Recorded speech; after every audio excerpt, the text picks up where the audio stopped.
Hello बच्चों, आइए प्रश्न को देखते हैं। साइन एक्स का मान निम्नलिखित है जबकि एक्स बराबर होगा, और यहाँ पे चार विकल्प दे रखे हैं। चारों विकल्पों में जो सही विकल्प होगा उसका चयन करना है। प्रश्न को हल करने से पहले इसकी मुख्य अवधारणा के बारे में चर्चा कर लेते हैं। मुख्य अवधारणा। तो यहाँ पे देखिए, जब भी हमें उच्चिष्ट या निम्नलिखित की बात करनी होती है तो हम लोग जाते हैं अवकलज के अनुप्रयोगों में। मतलब कि y बराबर में एफ एक्स, कोई भी फलन दे रखा है, इसका अवकलन करेंगे dy बटा dx, या जिसको बोल सकते हैं एफ डेस एक्स। ठीक है। अब देखिए, मैं इसमें द्वितीय अवकलज परीक्षण लगाऊंगा। तो यहाँ से क्या करना पड़ेगा, एफ डेस एक्स का मान 0 के बराबर करेंगे और क्रांतिक बिंदु निकालेंगे। x1 और x2 मैंने मान लिए कि दो क्रांतिक बिंदु मिल गए। अब इसका एक बार और अवकलन करेंगे तो d2y बटा में dx2, जो कि f डबल डेस एक्स के बराबर हो जाएगा। अब ये जो मान आया अपने पास f डबल डेस एक्स, इसमें मैं एक तो रखूंगा f डबल डेस x1 का मान और एक रखूंगा f डबल डेस x2 का मान। मैंने ये माना कि ये 0 से बड़ा आ गया, मतलब ये अपने को निम्नलिखित मान का x बराबर x1 जो है, ये निम्नलिखित मान का बिंदु है। निम्नलिखित मान का बिंदु। ठीक है। इसी तरह दूसरा वाला भी देख लेते हैं। जब ये 0 से छोटा आ जाए, मान लो कि ये, तो x बराबर x2 उच्चिष्ट मान का बिंदु हो जाएगा। उच्चिष्ट मान का बिंदु, मान का बिंदु हो जाएगा। अब उसके बाद देखो आगे बढ़ते हैं और सवाल में देखते हैं किसका हमें फलन क्या दे रखा है, साइन एक्स। तो इसको पहले तो मान लेते हैं एफ एक्स बराबर में साइन एक्स। कुल मिला के पहले तो इसका अवकलन करेंगे एफ डेस एक्स, जो कि बराबर आ जाएगा कोस एक्स के।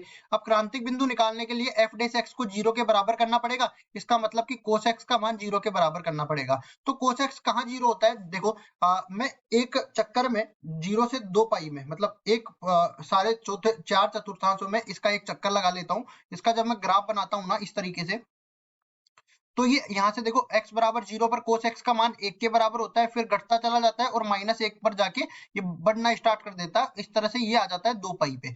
एक चक्कर में मैं देख लेता हूँ, बाकी सारे चक्करों में इसी तरह होने वाला है। तो देखिए ये अपने पास क्या बन जाएगा, यहाँ पे अपने को 0 प्राप्त होता है और यहाँ पे 0 प्राप्त होता है। तो ये बिंदु पाई बटा 2 वाला बिंदु है, ये 3 पाई बटा 2 वाला बिंदु है। इस तरीके से आ गए अपने पास। तो x का मान क्या क्या मिल गया, यहाँ से देखो एक चक्कर में ऐसा हो रहा है, तो इस तरह से कई चक्कर आने वाले हैं। मतलब कि x का मान या तो 2n pi plus minus pi बटा 2 होने वाला है। माइनस को भी हटा दो, इसको एक काम करो, माइनस को भी हटा दो, केवल 2n पाई प्लस पाई बटा 2। और दूसरा x का मान मेरे पास 2n पाई प्लस प्लस 3 पाई बटा 2, इस तरह से होने वाला है। अब इसके बाद देखो इस पूरे को मैं क्या लिख सकता हूँ, इस पूरे को मैं लिख सकता हूँ इस तरीके से। देखिए इसमें से मैं पाई बटा 2 उबनिष्ठ ले लेता हूँ।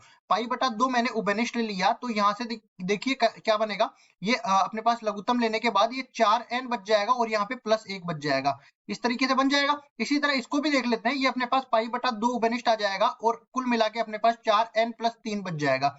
ठीक है, ये दो मान आ गए अपने पास, जो कि अपने पास सामान्य मान है। ठीक है, जनरल वैल्यू है ये। अब इन पर हमें देखना है कि उच्चिष्ट मान कहाँ होगा और निम्नलिखित मान कहाँ होगा। तो पाई बटा 2 और 3 पाई बटा 2 पर देख लेते हैं। बाकी सारे जो है हमें सामान्य मान एक चक्कर के लिए जो होगा वही सारे चक्रों के लिए होगा। तो यहाँ पे हम देखेंगे कि इसका द्वितीय अवकलज निकालते हैं एफ डबल डेस एक्स, जो कि बराबर हो जाएगा माइनस साइन एक्स के बराबर।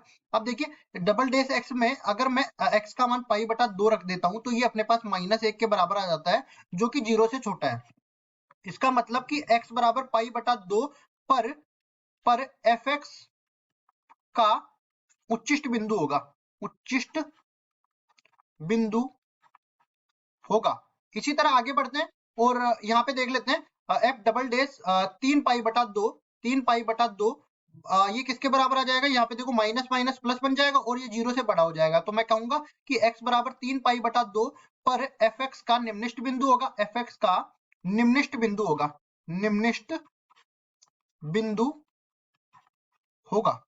अब उसके बाद देखिए क्या कर देते हैं, ये हम लोग निम्नलिखित का बिंदु और उच्चिष्ट का बिंदु एक चक्कर के लिए निकाला है। तो सारे चक्करों के लिए मैं बोलूंगा, तो यहां से मैं कह सकता हूं कि 4n प्लस 1 गुणा में पाई बटा 2 जो है, ये अपने पास आ जाएगा उच्चिष्ट का बिंदु, उच्चिष्ट